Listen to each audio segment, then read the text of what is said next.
Tabii normal fıkralar burada anlatılmaz da. Yani orta bir fıkra anlat bize. Ya orta halli olsun. Şimdi orta hallı fıkra derken hayır mevzu o değil şimdi.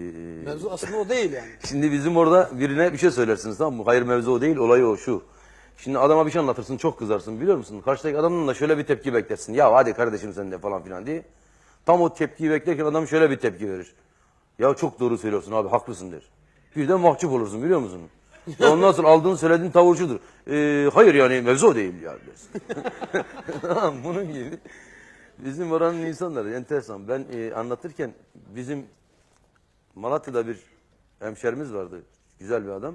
Çok abartırdı her şeyi, biliyor musun? Bir gün diyor ki namusuma şerefime dedi bir yılan gördüm dedi. Allah sizi inandırsın 50 metre kuyruğu var, beli de bu kadardı yani. Böyle bir şey olmaz dedi. Aşağı Allah şehirden Allah. geçerken orada dolana dolana gidiyordu diyor.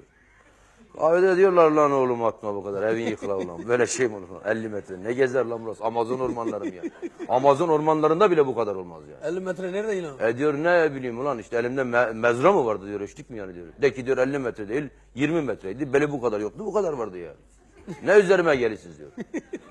Ondan sonra bak yine hadi lan falan filan deyince diyor bu 10 metreye düşüyor, 5 metreye düşüyor, beli bu kadar oluyor. 1,5 metre oluyor, beli bu kadar oluyor. 25 santim oluyor, solucana kadar düşüyor herif. Millet tabir ediyor, hadi lan yalan söyleme falan filan. Bakıyor ki kimse inanmıyor diyor, ne bileyim ulan diyor. Geçerken çalların arasından bir hışırtı duydum işte.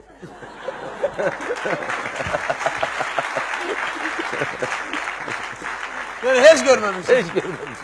Hiç görmemiş.